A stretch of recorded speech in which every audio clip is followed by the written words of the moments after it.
Donc, je pense que mon premier boulot, c'était dans un restaurant. C'était carrément la vaisselle du nettoyage. Et j'ai commencé par ça. Donc, on les appelle des plongeurs, ceux qui travaillent dans des restaurants. Je fais beaucoup de petits boulots de nettoyage aussi euh, dans les entreprises. Donc, on était souvent embauché par des petites boîtes qui même étaient des sous-traitants. Euh, donc, il n'y avait pas de vrai contrat. C'était vraiment très, très, très précaire. J'avais commencé par ce genre de boulot jusqu'à ce qu'un jour, j'avais un contrat, l'équivalent d'article 60 aujourd'hui. C'est de boulot, le CPS te donne pour te permettre euh, d'avoir accès aux indemnités de chômage. Mais après avoir fait ce boulot, euh, ils m'ont maintenu. Et c'est le premier job que j'avais, je pense, à cette époque-là. J'avais peut-être environ 30 ans. Donc, c'est à 30 ans que j'ai eu un boulot avec un contrat à durée indéterminée, où je suis resté presque 10 ans. Mais c'était un boulot que j'acceptais parce que je n'avais pas le choix. Je ne voulais pas de ce boulot. Mais comme ça me permettait de vivre, et c'était un contrat à durée déterminée, et je l'ai fait pendant 10 ans. Donc, c'était aussi du nettoyage à Anvers. C'était au CPS d'Anvers. J'avais commencé par faire du nettoyage jusqu'à ce qu'à un moment j'évolue jusqu'à devenir un assistant chef magasinier, donc adjoint chef magasinier. Et puis là, ça m'avait un peu plu, je trouvais ça un peu plus valorisant. Et, et puis un moment, parce que c'était un contrat de remplacement, on m'a enlevé du service de nettoyage pour être au service euh, comme assistant magasinier pour remplacer une personne qui est en maladie.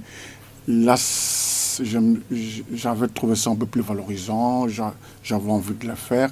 Et quand la personne est revenue, on m'a remis à mon ancien service. Et là, je ne pouvais plus, je craquais et j'ai abandonné. Donc, et tout un long parcours de précarité, parce que comme je ne travaillais plus, je n'avais pas tout de suite droit au chômage. euh, et c'était ma première expulsion. Donc, comme je ne pouvais plus payer mon appartement, je me suis retrouvé euh, carrément expulsé. Bon, heureusement, j'avais un réseau d'amis, donc je n'ai pas connu la rue. Et comme je n'avais pas de famille, pas de femme, pas d'enfant, donc c'était facile pour moi d'être hébergé chez des copains une semaine par-ci, une semaine par-là.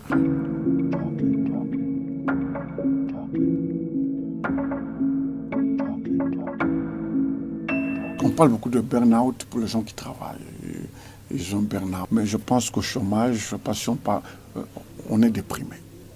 On est déprimé parce que il y a un problème d'estime de soi. Pourquoi je ne travaille pas? Pourquoi les autres travaillent? Il y a un regard de la société, de la famille, des amis. euh, et donc, quand on n'a pas un mental euh, de fer, on risque de tomber dans la déprime. Mais en même temps, il y a des obligations vis-à-vis de l'ONEM qu'il faut remplir. Il faut prouver qu'on cherche de l'emploi, il faut chercher la formation. Et, et moi, je le faisais parce que je voulais vraiment à tout prix m'en sortir et j'y croyais. Mais paradoxalement, j'étais plus malade quand j'étais au chômage. Parce que j'étais déprimé, j'étais stressé, comment je vais faire pour la fin du mois. Une semaine avant qu'on soit payé, afin qu'on reçoive son location de chômage, on a peur que son enfant soit malade parce qu'on ne pourra pas acheter les médicaments. Et donc, on est tout le temps stressé, on est déprimé. Vraiment, ça, c'était me concernant. Mais je sais que beaucoup de chômeurs, ils ont la même situation parce qu'il y a la peur du lendemain, parce que au début du mois, ça va, on vient d'avoir son location de chômage, mais après avoir payé ses factures, il reste vraiment le minimum. Et la dernière semaine est très, très, très dure quand on est au chômage. il y a 2 mois, il faut faire le choix. Est-ce que je paye mon loyer? Est-ce que je paye mes dettes? Est-ce que je paye mes factures? Et donc, on ne peut pas tout payer. Il faut chaque fois faire le tri, choisir ce qu'il faut payer. Et, et vous attendrez le préjugé de certaines personnes que les gens en situation de pauvreté ou de précarité ne savent pas gérer. C'est parce que c'est pas évident avec 1000, 1200 euros, parce qu'on a envie de vivre comme tout le monde. Et quand on a un salaire comme celui qu'on veut parfois vivre comme tout le monde, on veut aussi se distraire, on va au cinéma, on veut aussi aller à la mer. Et chaque fois, il faut choisir où tu dois acheter les médicaments, où tu dois payer tes factures, où tu as aussi besoin d'une télévision, d'avoir Internet, d'avoir un téléphone comme tout le monde. Et il faut chaque fois faire des choix. Et c'est souvent au détriment de quelque chose d'autre qui est aussi nécessaire. Et parfois, on peut s'endetter, on se retrouve dans une spirale. On est endetté, on a les factures qui ne sont pas payées.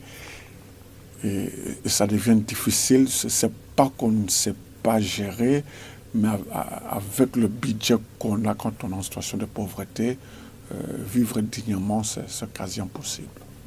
C'est quasi impossible.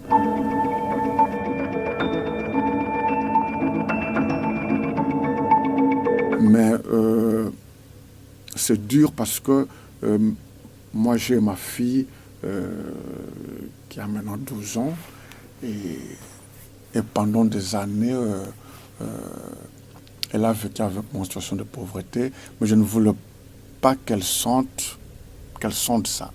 Donc j'étais prêt à lui payer de loisirs au détriment peut-être de certaines factures ou de payer mon loyer, pour que ma fille, comme toutes ses copines à l'école, disent que j'étais en Libye, j'étais au cinéma, j'étais aussi en vacances. Donc moi je savais que ça n'était pas, c'était au-delà de mon budget, mais je voulais protéger ma fille vis-à-vis de son environnement, parce qu'elle était toute petite, elle ne pouvait pas comprendre vraiment encore très bien ce qu'est la pauvreté, mais maintenant qu'elle a 12 ans, elle aura bientôt 13 ans, on commence à discuter, à dialoguer, que ça je ne peux pas t'offrir parce que ce n'est pas encore possible, mais quand elle avait 8 ans, 9 ans, 10 ans, c'était pas évident de lui dire que tu ne peux pas aller voir un film, tu ne peux pas aller comme tes copines étaient à Libye, tu ne peux pas aller au kermesse, ça n'était pas possible.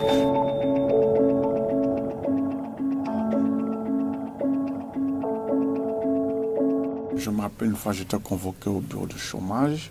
C'était pendant les vacances scolaires, donc je n'avais personne pour garder ma fille. Elle avait 8 ans.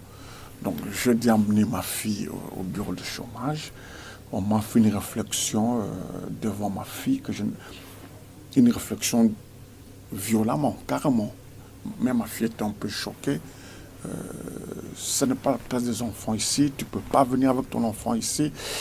J'explique à ma conseillère, écoutez, elle a 8 ans, je ne pouvais pas la laisser seule à la maison. Écoutez, monsieur, tu n'avais qu'à trouver une solution. Donc, en fait, ils ne sont pas même au courant de réalité de gens qui sont en difficulté. Par exemple, quand il y a des journées pédagogiques dans certaines écoles, il n'y a pas cours, il y a garderie. Mais c'est réservé, beaucoup d'écoles, la garderie dans ce genre de journées sont réservées aux parents qui travaillent. On va vous demander, et c'est stigmatisant parce que ton enfant n'est pas accepté ce jour-là à la garderie parce que tu es au chômage. Donc, toutes ses copines, tous ses copains savent qu'elle n'est pas venue parce que son père ne travaille pas. Et c'est dur, on est stigmatisé et ça c'est quand même très dur. Et il y a des réalités, c'est comme je vous dis, aller faire une formation, parce que quand on fait une formation de l'ONEM, donc par le forum, les congés scolaires ne sont pas les mêmes que le congé du forum. Donc vous êtes en formation, mais c'est des vacances de carnaval, c'est des vacances de la Toussaint, vous êtes au chômage, vous avez un enfant. Et c'est difficile de trouver où la placer. Ou alors il faut payer, mais c'est souvent très très cher. Et, et parfois on s'absente pendant cette semaine et on va dire que bon, les chômeurs ne veulent pas se former ou bien ils sont pas disciplinés, ils arrivent en retard.